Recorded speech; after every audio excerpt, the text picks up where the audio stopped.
तो हेलो दोस्तों, स्वागत करता हूं आपका एग्ज़ाम ट्रेनर यूट्यूब चैनल पर। तो साइंस की जो सीरीज़ चल रही है 1000 प्रश्नों की, उसका ये अगला वीडियो है। ठीक है, तो अभी तक आपने पुराने वीडियो नहीं देखे तो वह आप प्लेलिस्ट में जाकर देख सकते हैं। तो आइए शुरू करते हैं। शुरू करने से पहले आपने अभी तक वीडियो को लाइक नहीं किया तो वीडियो को लाइक कर दें और उन दोस्तों के साथ शेयर करें जो अभी किसी भी कंपटीशन एग्ज़ाम की तैयारी कर रहे हैं, क्योंकि ये ऐसे प्रश्न हैं जो हर एक एग्ज़ाम में बार बार पूछे जाते हैं। ठीक है, इसमें हम देखेंगे वन लाइनर फैक्ट वाले क्वेश्चन। कौन से देखेंगे? वन लाइनर फैक्ट वाले, क्योंकि ऑब्जेक्टिव के ऑलरेडी मैंने 4 से 5 वीडियो डाल दिए हैं, तो आप प्लेलिस्ट में जाकर देख सकते हैं। ठीक है, तो इसमें सारे मिक्स क्वेश्चन रहेंगे सामान्य विज्ञान के। तो चलो शुरू करते हैं। तो पहला क्वेश्चन है हमारे पास, क्या है? एम्बेडेड कंप्यूटर में आमतौर पर विशिष्ट कार्यों के निष्पादन हेतु किस प्रोसेसिंग कोर का उपयोग किया जाता है? ठीक है, तो इसका राइट आंसर क्या होगा? डिजिटल सिग्नल प्रोसेसर का। ठीक है, किसका उपयोग किया जाता है? डिजिटल सिग्नल प्रोसेसर का। जो एम्बेडेड कंप्यूटर में आमतौर पर विशिष्ट कार्यों के निष्पादन हेतु प्रोसेसिंग कोर का उपयोग, कौन सी processing core? Digital signal processor. ठीक है, अगले पे बढ़ते हैं। अगला है वेब, जो सेल्यूलर टेलीफोन सेवा से संबंधित है। Wireless application protocol. वेब जो सेल्यूलर टेलीफोन सेवा से संबंधित है वो क्या है? तो वो है वायरलेस एप्लीकेशन प्रोटोकॉल। ठीक है, इस क्वेश्चन का आंसर क्या होगा? Wireless application protocol. अगले पे बढ़ते हैं। अगला है माइक्रोराइजा सजीवी संबंध है। ठीक है, जो माइक्रोराइजा है वो सजीवी किससे संबंधित है? तो इसका राइट आंसर होगा कवक तथा उच्च पादपों की जड़ों के बीच। ठीक है, कहाँ पाया जाता है? कवक तथा उच्च पादपों की जड़ों के बीच पाया जाता है माइक्रोराइजा। ठीक है, और ये एक सजीवी है। अगले पे बढ़ते हैं। दूरदर्शन प्रसारण में चित्र संदेशों का संचारण होता है, किसके द्वारा होता है? तो आयाम मॉड्यूलम द्वारा। किसके द्वारा? आयाम मॉड्यूलम द्वारा। जो दूरदर्शन में प्रसार में चित्र संदेशों का संचारण होता है वो किसके द्वारा होता है? तो आयाम मॉड्यूलम के द्वारा। ठीक है, अगले क्वेश्चन की ओर बढ़ते हैं। अगला क्वेश्चन है प्रवाल विरंजन का सर्वाधिक प्रभावी कारण क्या है? ठीक है, जो प्रवाल विरंजन का सर्वाधिक प्रभावी कारण क्या है? तो सागरीय जल के सामान्य तापमान में वृद्धि। ठीक है, जो प्रवाल विरंजन का सर्वाधिक प्रभावी कारण क्या है? सागरीय जल में सामान्य तापमान में वृद्धि। जब तापमान में वृद्धि होगी तो प्रवाल विरंजन का सर्वाधिक प्रभावी का कारण है। अगले पे बढ़ते हैं। अगला क्वेश्चन है जब मूत्र में जल और सोडियम की मात्रा बढ़ जाती है तब उसमें कौन सा रोग होता है? ठीक है, जब मूत्र में काय की जल और सोडियम की, ठीक है, जब मूत्र में जल और सोडियम की मात्रा बढ़ जाती है तो तब उससे कौन सा रोग होता है? तो एडिशन रोग होता है। कौन सा रोग होता है? एडिशन रोग हो जाता है। ठीक है, जब जल और सोडियम की मात्रा बढ़ जाएगी मूत्र में तो एडिशन रोग होगा। अगला क्वेश्चन है अनाजों तथा तिलहन के अनुपयुक्त रखरखाव से आवश्यक का उत्पादन होता है, जिसके अप्लास्टिक्स कहा जाता है। क्या कहा जाता है? अप्लास्टिक्स कहा जाता है। यह किसके कारण उत्पादित हो? तो इसका राइट आंसर क्या होगा? फफूंदी। ठीक है, जब किसी भी तिलहन अनाज को हम अनुपयुक्त रख रखाव मतलब किधर भी रख देते हैं, उसमें पानी लग जाता है या कुछ भी हो जाता है तो उसमें क्या बन जाती है? फफूंदी बन जाती है। ठीक है, तो इसका राइट आंसर क्या होगा? फफूंदी। अगला क्वेश्चन है हमारा किसके द्वारा जीवों द्वारा ग्रहण किए गए दिक् स्थान का ही नहीं बल्कि जीवों के समुदाय में भी उसकी कार्यात्मक भूमिका का भी वर्णन किया जाता है? ठीक है, क्या? किसके द्वारा? जीवों द्वारा ग्रहण किए गए दिक् स्थान का ही नहीं बल्कि जीवों के समुदाय में उनकी कार्यात्मक भूमिका का वर्णन किया जाता है। तो इसमें इसका राइट आंसर क्या होगा? पारिस्थितिक कर्मता। ठीक है, इसका राइट आंसर क्या होगा? पारिस्थितिक कर्मता। अगला क्वेश्चन है हमारा आकाश में किन दो उपग्रहों के मध्य क्षुद्र ग्रह अवस्थित है? तो इसका राइट आंसर होगा मंगल एवं बृहस्पति। ठीक है, आकाश में किन दो उपग्रह के मध्य क्षुद्र ग्रह अवस्थित है? तो मंगल और बृहस्पति के मध्य। अगला क्वेश्चन है हमारा इसरो द्वारा अपना 100वां प्रक्षेपण मिशन किस प्रेक्षण यान द्वारा किया गया? ठीक है, 100वां प्रेक्षण। ठीक है, किसके द्वारा? इसरो द्वारा किस मिशन प्रेक्षण यान द्वारा किया गया? तो किस यान द्वारा किया गया? तो PSLV, क्या? PSLV C-21, ठीक है, PSLV C-21 द्वारा सौवा प्रेक्षण किया गया इसरो द्वारा। अगला क्वेश्चन है, इंसुलिन हार्मोन का स्त्रावण मानव के किस ग्रंथि द्वारा होता है? ठीक है, जो इंसुलिन हार्मोन है वो मानव की किस ग्रंथि द्वारा होता है? तो इसका डिटेल में मैंने पुराने वीडियो में बताया, तो आप वहाँ जाकर देख सकते हैं। जो इंसुलिन हार्मोन है वो अग्नाशय द्वारा स्त्रावित होता है। किसके द्वारा? अग्नाशय के द्वारा। अगला क्वेश्चन है हमारा, हमारी आकाशगंगा का सबसे शीतल तथा चमकीला क्षेत्र कौन सा है? तो ओरियन नेबुला, ठीक है, क्या है? Orion nebula. जो हमारी आकाशगंगा का सबसे शीतल, ठीक है, शीतल और चमकीला कौन सा है? ओरियन नेबुला क्षेत्र है। अगला क्वेश्चन है, मैगलन मिशन किस ग्रह के अध्ययन के लिए बनाया गया था? तो इसका राइट आंसर क्या होगा? शुक्र ग्रह के लिए। किसके लिए? शुक्र ग्रह के लिए। जो मैगलन मिशन है वो शुक्र ग्रह के अध्ययन के लिए बनाया गया है, ठीक है, तो इसका पूरा का आंसर क्या हो जाएगा? शुक्र ग्रह। अगला है, क्लोरोफिल के निर्माण में भाग लेता है? तो मैग्नीशियम, Mg, ठीक है, क्लोरोफिल के निर्माण में कौन भाग लेता है? तो मैग्नीशियम भाग लेता है, Mg, ठीक है, तो इसका राइट आंसर क्या हो जाएगा? मैग्नीशियम। बढ़ते हैं अगले क्वेश्चन की ओर। अगला क्वेश्चन है, मोती की रासायनिक संरचना क्या है? जो मोती होता है उसकी रासायनिक संरचना क्या है? तो कैल्शियम कार्बोनेट, ठीक है, जो मोती है उसकी रासायनिक संरचना है कैल्शियम कार्बोनेट। अगले पे बढ़ते हैं, वक्र के क्रियाशील नहीं होने की अवस्था में कौन सा पदार्थ जमा होता है? तो रक्त में नत्रजनित अपशिष्ट पदार्थ, क्या? कौन सा? नत्रजनित अपशिष्ट पदार्थ कहाँ जमा होता है? रक्त में। अगला क्वेश्चन है, एकीकृत परिपथ में प्रयुक्त अर्धचालक चिप किसकी बनी होती है? तो किसकी बनी होती है? सिलिकॉन की। जो एकीकृत परिपथ में प्रयुक्त अर्धचालक चिप किसकी बनी होती है? सिलिकॉन की बनी होती है, ठीक है। बढ़ते हैं अगले क्वेश्चन की ओर। अगला क्वेश्चन है हमारा,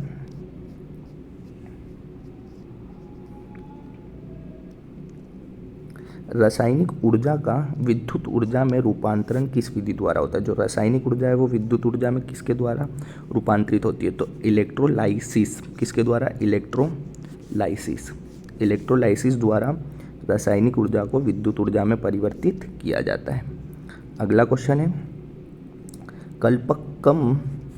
कल्पक्कम के फास्ट ब्रीड रिएक्टर में प्रयुक्त ईंधन क्या है? तो समृद्ध यूरेनियम, ठीक है। रिएक्टर में प्रयुक्त ईंधन कौन सा ईंधन है? समृद्ध यूरेनियम। अगला क्वेश्चन है, दूध में कौन सा प्रोटीन पाया जाता है? ठीक है, दूध में कौन सा प्रोटीन पाया जाता है? तो केसिन। कौन सा प्रोटीन है? Casein protein. दूध में कौन सा प्रोटीन पाया जाता है? केसिन। अगला क्वेश्चन है, आइंस्टीन के E = mc² समीकरण में c किसका घात है?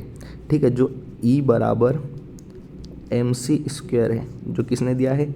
ये आइंस्टीन ने दिया है। इसमें जो c है, मतलब c का मतलब क्या है? तो क्या है? प्रकाश वेग, ठीक है। इसका राइट आंसर क्या होगा? प्रकाश वेग। अगले पे बढ़ते हैं, रक्त समूह या वर्ग, ठीक है, रक्त समूह या वर्ग का आविष्कारक कौन है? तो इसका राइट आंसर क्या होगा? लेंड स्टीनर, ठीक है। जो रक्त समूह या वर्ग का आविष्कारक कौन है? Land Steiner. ये क्वेश्चन भी बार बार पूछा जाता है, तो आपको याद रखना है कि आविष्कारक कौन है? Land Steiner. अगला क्वेश्चन है, पीलिया में मानव शरीर का कौन सा अंग दुष्प्रभावित होता है? ठीक है, जो पीलिया रोग होता है इसमें मानव शरीर का कौन सा अंग दुष्प्रभावित होता है? तो कौन सा अंग होता है? यकृत, ठीक है। इसका राइट आंसर क्या होगा? यकृत। यकृत इसका राइट आंसर होगा। अगले पे बढ़ते हैं, मानव शरीर में पुच्छ कौन सी संरचना में संलग्न होता है? तो बृहदांत्र।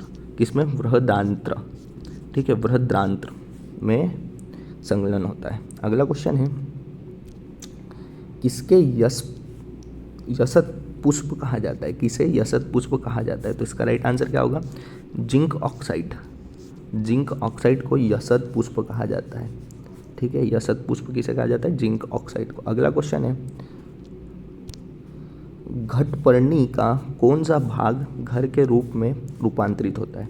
ठीक है, जो घटपर्णी होता है उसका कौन सा भाग घर के रूप में रूपांतरित होता है, तो पत्ता, जो पत्ता होता है, घटपर्णी का जो पत्ता होता है वो घर के रूप में रूपांतरित होता है।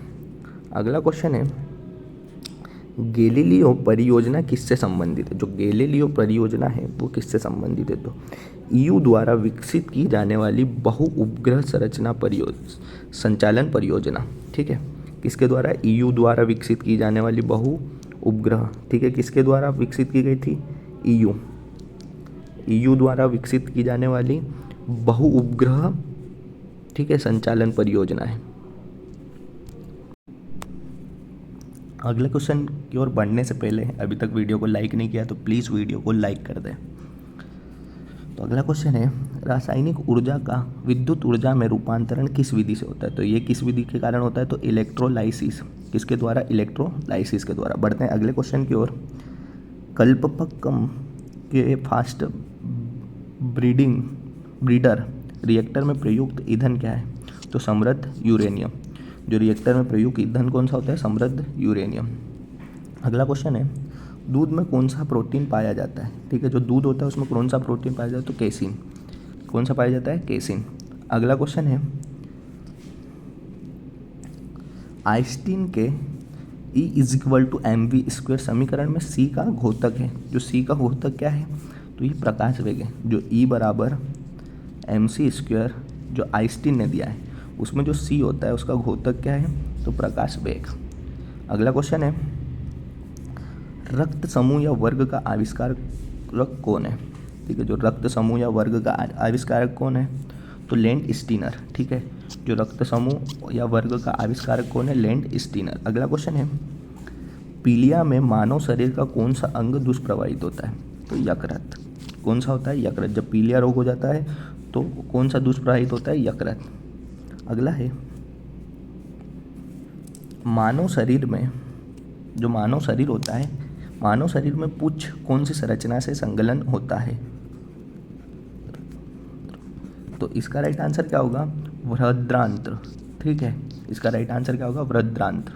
अगला क्वेश्चन है, किसे यसत पुष्प कहा जाता है। ठीक है, यसत पुष्प किसे कहा जाता है, तो जिंक ऑक्साइड को।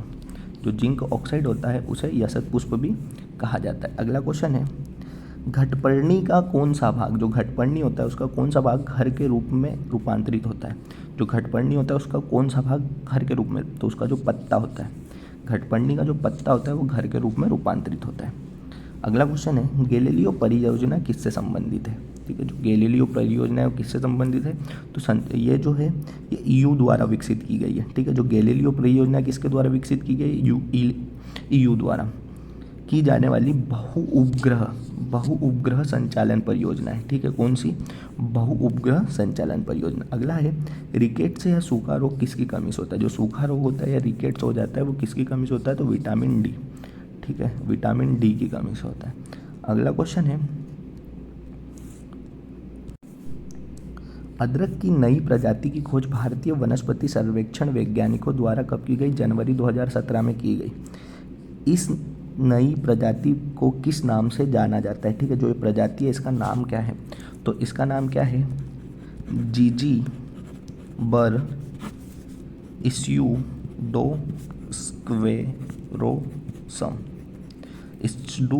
स्क्वेरोसम। ठीक है, जिजीबर स्क्वेरोवेरम। ठीक है, इसका राइट आंसर होगा। रुधिर स्कंदन में मदद करने वाला विटामिन है विटामिन के। अगला क्वेश्चन है, किस अपारदर्शी वस्तु का रंग उसके रंग के कारण होता है जिसमें वह परावर्तित होगा। ठीक है, जिसमें परावर्तित होगा उस वस्तु का रंग भी वैसा ही होगा। ठीक है, अगला क्वेश्चन है, रबड़ के व्यापारिक वल्कनीकरण में किसका प्रयोग किया जाता है, तो गंधक का। वल्कनीकरण में किसका प्रयोग किया जाता है, तो गंधक का। अगला है, मोमबत्ती का दहन एक कौन सी क्रिया है, ऊष्माक्षेपी। जो मोमबत्ती का जलना कौन सी क्रिया है, ऊष्माक्षेपी अभिक्रिया है। अगला है, स्टेनलेस स्टील बनाने के लिए प्रयोग में लाया जाता है क्रोमियम और निकेल।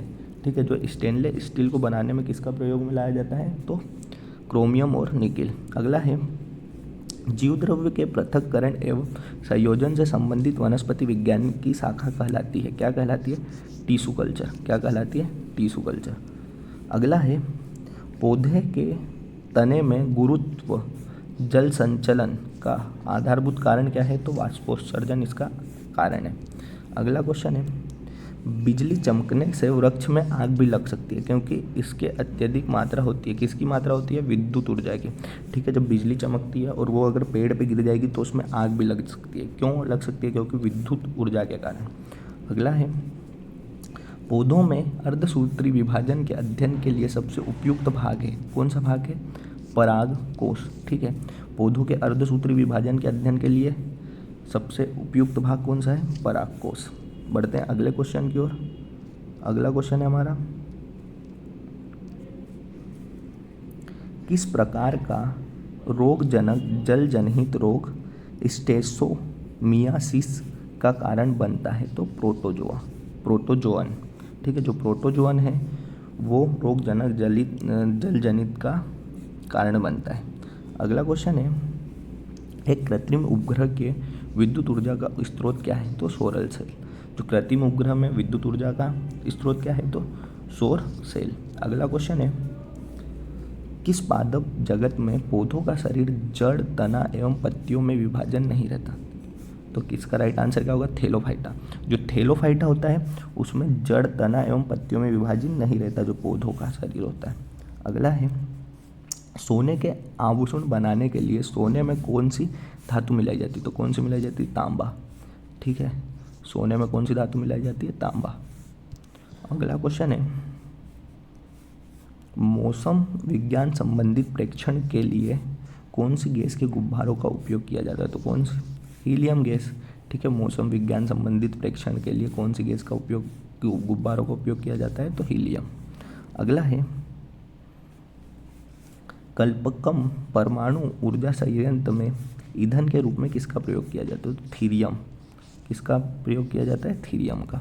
अगला है वह ताप जिस पर किसी द्रव्य का वाष्प दाब वायुमंडल के दाब के बराबर हो जाता है क्या कहलाता है, तो क्वथनांक।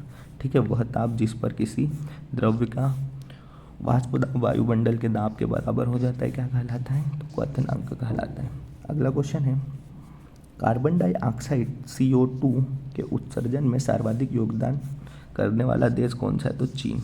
ठीक है, जो कार्बन डाइऑक्साइड के उत्सर्जन में सर्वाधिक योगदान करने वाला देश कौन सा है, तो चीन है। ठीक है, अगला क्वेश्चन है रुधिर वर्ग O नेगेटिव, जो रुधिर वर्ग का O नेगेटिव धारक करने वाला व्यक्ति में से कौन सा प्रोटीन पदार्थ पाया जाता है, तो एंटीजन। कौन सा पाया जाता है, एंटीजन। अगला क्वेश्चन है कोशिका का सिद्धांत किन दो वैज्ञानिकों ने प्रस्तुत किया। ठीक है, जो कोशिका सिद्धांत है वो किन दोनों वैज्ञानिकों ने प्राप्त किया, तो सिल्डेन और स्वान ने। ठीक है, सिल्डेन और स्वान ने 1838 में। ठीक है, कब किया गया, 1838 में। अगला है सोने की बीमारी नामक रोग के लिए उत्तरदायी सूक्ष्म जीव कौन सा होता है।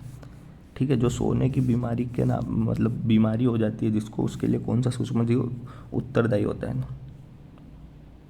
तो इसका राइट आंसर क्या होगा, टिपेनोसोमा नामक प्रोटोजोआ। जो ट्रिपेनोसोमा नामक प्रोटोजोआ होता है वो सोने की बीमारी के लिए उत्तरदायी सूक्ष्म जीव होता है। ठीक है, अगला क्वेश्चन है हमारा वायु प्रदूषकों में कौन सा तत्व कौन सा रक्त को दुष्प्रभावित कर गंभीर स्थिति में उत्पन्न करता है, तो कार्बन मोनोऑक्साइड।